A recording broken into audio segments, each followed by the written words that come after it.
दोस्तों, आप ये तो जानते ही होंगे कि हमारी दुनिया का इतिहास कितना ज्यादा रोचक है और आज यही वजह है कि लोगों को इतिहास की किताबों में काफी दिलचस्पी होती है और वो उसमें कई अनूठी और प्राचीन चीजों के बारे में जानने की कोशिश करते हैं। प्राचीन समय में भी कई सभ्यताएं और संस्कृति को उनके अनोखेपन के लिए आज तक याद किया जाता है, पर कुछ सभ्यताएं समय के साथ गायब हो गईं, तो कुछ के अवशेष अब भी देखने को मिल जाते हैं। तो आज के इस वीडियो में हम आपको दुनिया भर में की गई कुछ ऐसी ही अनोखी और इनक्रेडिबल डिस्कवरीज के बारे में बताने वाले हैं, जिनके बारे में जानने के बाद आप चौंक जाएंगे। तो चलिए शुरू करते हैं आज की इस वीडियो को। नंबर 10। दोस्तों, आज से करीब 4 साल पहले यूएसए के कैलिफोर्निया में एक आइलैंड पर एक्सकवेशन के दौरान रिसर्चर्स ने एक मैमथ स्कल खोजा था, जो आज तक आर्कियोलॉजिस्ट और पैलेंटोलॉजिस्ट के लिए मिस्ट्री बना हुआ है। आर्कियोलॉजिस्ट ने पहले भी कई सारे मैमथ स्कल्स खोजे हैं, लेकिन ये सबसे ज्यादा अजीब था क्योंकि उन्होंने आज से पहले मैमथ की इस प्रजाति को नहीं देखा था। जिसके बाद रिसर्चर्स ने शुरुआत में ये अनुमान लगाया कि ऐसा मैमथ किसी डिफॉर्मेशन के चलते पैदा हुआ होगा, तो कुछ का मानना था कि ये मैमथ की ट्रांजिशनल स्पीशीज है। ये स्कल आज से करीब 13,000 साल से भी ज्यादा पुराना है, जो कैलिफोर्निया में रहने वाले मैमथ के आकार से काफी ज्यादा ही छोटा था। इसके पीछे का कारण तो आज तक कोई नहीं जान पाया है, लेकिन साइंटिस्ट ने ये दावा जरूर किया है कि इसका छोटा आकार हमें ये बताता है कि ये मैमथ आइलैंड पर फंस गया होगा और पर्याप्त रिसोर्सेज ना मिलने के कारण ये श्रिंक हो गया, लेकिन सच्चाई का अंदाजा किसी को नहीं है। नंबर 9। दोस्तों, आर्कियोलॉजिस्ट ने जब साल 2013 में टाउन ऑफ सदर्न सी का एक्सकवेशन किया तो उन्हें वहां से एक कब्र मिली, जिसे देखकर वो हैरान हो गए क्योंकि कब्र साफ तौर पर समझ आ रही थी कि उसे इजिप्ट के तुतनखामून के द्वारा बनाया गया था। ये टूम्ब काफी ज्यादा अनमोल था।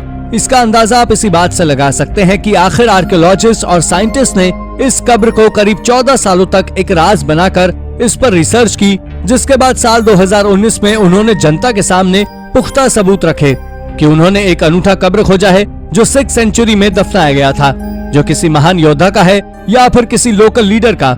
इतना ही नहीं बल्कि एक्सकवेशन के दौरान वहां से उन्हें सोने से बने क्रॉस कई चीजों के ऊपर लगे हुए मिले, जिससे आप अंदाजा लगा सकते हैं कि ये ग्रेव सबसे पहले क्रिश्चियन धर्म को मानने वाले इंसान की है।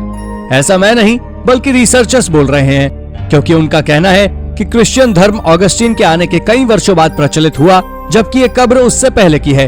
ये वाकई एक अमेजिंग डिस्कवरी है। नंबर 8। दोस्तों, मेटल वर्क पिछले कई सालों से चलता आ रहा है और इसका सबसे अच्छा उदाहरण पोनियाटी का पॉलिश विलेज है, जहां 11वीं, 12वीं और 13वीं शताब्दी के समय मेटल वर्क काफी ज्यादा प्रचलित था। ऐसा हाल ही में हुई एक रिसर्च में पता लगा है। दरअसल आर्कियोलॉजिस्ट ने इस विलेज से करीब 200 मेटल आर्टिफैक्ट्स खोजे थे, जिसमें से कई आर्टिफैक्ट्स किसी धर्म से ताल्लुक रखते हैं, तो कुछ केवल फैशन के लिए एक ही ज्वेलरी की तरह काम करते हैं। लेकिन आपको जानकर आश्चर्य होगा, इस कलेक्शन में सबसे ज्यादा फेमस आर्टिफैक्ट्स 2 इमोजी हैं। अब आप सोच रहे होंगे कि इमोजी तो अभी है, लेकिन आप इन आर्टिफैक्ट्स को देखिए जिन पर इंसानी चेहरे बने हुए हैं, जिनमें से एक लेड से बना हुआ स्माइल करता हुआ चेहरा है जो अपनी आंखें बंद करे हुए है, और वहीं दूसरे पर शॉक्ड एक्सप्रेशन साफ नजर आ रहा है जो कॉपर के एलॉय का बना हुआ है। ये पोलैंड रीजन में की गई ऐसी इकलौती खोज है, क्योंकि इसके पहले तक पोलैंड में ऐसा कुछ भी कभी नहीं खोजा गया था। नंबर 7। दोस्तों, ये डिस्कवरी बहुत ज्यादा वियर्ड है, क्योंकि साइंटिस्ट ने हाल ही में साउथ चाइना में एक अजीब क्रीचर के फॉसिल्स खोजे हैं, जिसे फ्यूजन हुइड नाम से जाना जाता है। आप जान लें कि ये जीव इस दुनिया पर मौजूद बाकी सभी से काफी ज्यादा अलग हुआ करते थे, जो आज के साधारण कीड़े मकोड़ों से संबंध रखता है। ये आज से करीब 400 मिलियन साल पहले, यानी कि अर्थ के डिवोनियन पीरियड के दौरान भी पृथ्वी पर मौजूद थे। ये जीव साहलो सी के मूल निवासी थे। इस जीव की डिफेंस करने की कैपेबिलिटी और पैर से खाना खाने की आदत के साथ साथ और भी कई बातें अजीब थी। दरअसल ये जीव अपने पैर से खाने को पकड़कर शरीर के अंदर होते हुए मुंह तक ले जाता था। इस जीव के किनारे वाले हिस्से पर कुछ स्पाइक लगे हुए होते थे और ये डिस्कवरी काफी ज्यादा अमेजिंग है। नंबर 6। दोस्तों, फेदर्स एक अच्छा मटेरियल है, लेकिन अगर मैं आपसे कहूं कि फेदर्स को प्राचीन समय में लोग न केवल सजावट के लिए उपयोग करते थे, बल्कि इनसे शील्ड भी बनाते थे, तो क्या आप मेरी बात मानेंगे? जी नहीं। तो आपको बता दें कि प्राचीन समय में, यानी आज से करीब 1300 साल पहले, मौका पीपल फेदर से बनी चीजों का उपयोग किया करते थे।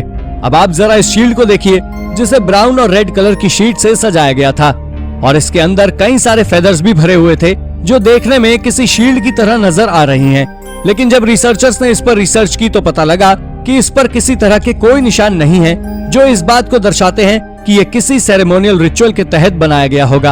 आपको जानकारी दे दें कि उस मिस्टीरियस मोका सिविलाइजेशन के बारे में बहुत कम लोग ही जानते हैं, जो इस डिस्कवरी को और भी ज्यादा अमेजिंग बनाती है।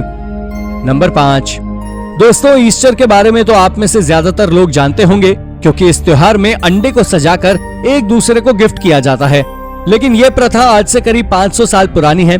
अब आप सोच रहे होंगे कि इतने दावे के साथ तो हम कैसे बोल सकते हैं। तो आपको जानकर आश्चर्य होगा कि हाल ही साल 2017 में यूक्रेन की एक सिटी में करीब 500 सालों से ड्रेनेज सिस्टम में दबा हुआ एक पुराना ईस्टर एग मिला है। ये एग उस सदी का है जब अंडे चॉकलेट या खाने लायक नहीं होते थे। इस अंडे को सजाने के लिए कई तरह की कार्विंग्स की गई है। ये ईस्टर एग पोलैंड और यूक्रेन के बॉर्डर के पास खोजा गया था, जिससे आर्कियोलॉजिस्ट ने ये अंदाजा लगाया है कि ये ईस्टर एग शायद पोलैंड का है, क्योंकि पोलैंड में इस क्रिश्चियन फेस्टिवल को बहुत ही जोरों शोरों से मनाया जाता है। अब तक का खोजा गया ये सबसे पुराना ईस्टर एग है। इसे आज यूक्रेन के ऑर्थोडॉक्स चर्च में रखा गया है। नंबर 4, दोस्तों साइंस आज इतनी ज्यादा एडवांस हो चुकी है कि वो आज सालों पहले मरे व्यक्ति की मौत का कारण जानने तक में सक्षम है। और इसी के चलते प्राचीन पेरू में मिली एक छोटे बच्चे की मम्मी मिली है, जिसका सिर देखने में बिल्कुल किसी एलियन की तरह नजर आ रहा है। जब इसे खोजा गया था तब इसके ऊपर कई सारे दावे किए जा रहे थे कि रिसर्चर्स ने एक एलियन बॉडी खोजी है, लेकिन ये सब दावे तब झूठे साबित हुए जब साइंटिस्ट ने उस पर रिसर्च की। तो उन्होंने बताया कि ये मम्मी एक इंसान की है जो एक 8 से 10 महीने के बच्चे की बॉडी है, जिसकी मृत्यु एक हाइपोप्लास्टिक लेफ्ट हार्ट सिंड्रोम नाम के डिसऑर्डर के चलते हुई थी। और इसके लंबे सिर के पीछे का कारण थेरियोसेफेली है, जिसके चलते इंसान का सिर कॉनिकल शेप में विटामिन डी के चलते बढ़ने लगता है। यह इस तरह की अब तक खोजी गई तीसरी मम्मी है। नंबर 3, दोस्तों चांद बावड़ी राजस्थान के अभनेरी गांव का एक प्रमुख पर्यटक आकर्षण स्थल है, जो 10वीं शताब्दी के स्मारकों से संबंधित है।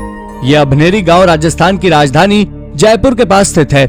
आपको बता दें कि चांद बावड़ी बेहद अद्भुत स्टेपवेल है, जिसमें 3 तरफ सीढ़ियां हैं जो जल स्टोर करने का काम करती हैं। आप ये भी जान लीजिए कि ये स्टेपवेल 13 मंजिला से ज्यादा गहरी है, जिसमें 3500 से ज्यादा सीढ़ियां बनी हुई हैं। और 1000 साल से अधिक पुराना होने के बावजूद भी ये स्टेपवेल आज भी पहले की तरह ही बना हुआ है। आपको बता दें कि यहाँ पर कई हॉलीवुड और बॉलीवुड फिल्मों की शूटिंग भी हुई है। ये देखने में बहुत सुंदर नजर आती है, और जब इन पर सूरज की रोशनी पड़ती है तो परछाई के कारण तो ये और मनमोहक दृश्य बनाती है। आपको इस बात की भी जानकारी दे दें कि ये दुनिया की सबसे बड़ी स्टेपवेल है, और इसके निचले हिस्से पर टेम्परेचर 10 डिग्री सेल्सियस तक ठंडा हो जाता है। इसके बारे में एक अफवाह है कि इसे केवल एक रात में बनाकर तैयार किया गया था, लेकिन आज के समय पर आप इसे विजिट नहीं कर सकते, क्योंकि ये सख्त रूप से मना है। नंबर 2, आमतौर पर चीजों को खराब होने अथवा वायरस मुक्त रखने के लिए हम उन्हें फ्रीजर में रख देते हैं, लेकिन यदि उसी में वायरस पैदा हो जाए तो क्या होगा। और ऐसा ही कुछ तब हुआ जब शोधकर्ताओं ने तिब्बती ग्लेशियर में पाए गए वायरसों के बारे में खुलासा किया है। अमेरिका में स्थित ओहियो स्टेट यूनिवर्सिटी और लॉरेंस बर्कली नेशनल लेबोरेटरी के शोधकर्ताओं की एक टीम ने एक तिब्बती ग्लेशियर के बर्फ में प्राचीन वायरसों का एक समूह पाया है। उन्होंने अपनी खोज को bioactive preprint server for biology नामक पत्रिका में प्रकाशित भी किया था। दरअसल शोधकर्ताओं की इस टीम ने तिब्बती पठार में एक ग्लेशियर से बर्फ के टुकड़ों के नमूने लिए थे, लेकिन उन्होंने जिस बर्फ की गणना की वो लगभग 15,000 साल पुरानी थी। और शोधकर्ताओं ने बर्फ के परीक्षण ये देखने के लिए किए थे कि इसमें किस प्रकार के जीव हो सकते हैं, लेकिन जो रिजल्ट आया उसने सबको हैरान करके रख दिया। ये डिस्कवरी बहुत ज्यादा आकर्षक है। नंबर 1, दोस्तों इटली का पोम्पई शहर ज्वालामुखी की वजह से हजारों सालों पहले मिट गया था, और हाल ही में इस जगह से कई जमे हुए डेड बॉडीज मिली हैं जो राख में प्रिजर्व थी। और उन्हीं बॉडीज के एक्सकेवेशन के चलते इस शहर से एक कैंटीन सामने निकल कर आई है। यहाँ से कुछ डिब्बों में खाने के आइटम भी मिलने की बात रिसर्चर्स ने बताई है। यही नहीं, इस कैंटीन में मेन्यू कार्ड दीवारों पर छापे गए थे ताकि लोग तस्वीरों को देखकर ऑर्डर कर सकें। पोम्पई की इस कैंटीन में कई चूल्हे मिले जिसमें खाना बनाकर लोगों को परोसा जाता था। इस तरह की कैंटीन में खाना गर्म रखने के लिए मिट्टी की हांडियों का इस्तेमाल किया जाता था। पुरातत्वविद अब ये पता करने में जुटे हुए हैं कि उस समय के लोग कौन कौन सी डिश खाना पसंद करते थे। ये खोज वाकई अद्भुत है। तो दोस्तों, आपको हमारी ये वीडियो कैसी लगी हमें कमेंट करके जरूर बताइएगा, और हाँ, जाते जाते वीडियो को लाइक और चैनल को सब्सक्राइब भी जरूर कर दीजिएगा। धन्यवाद।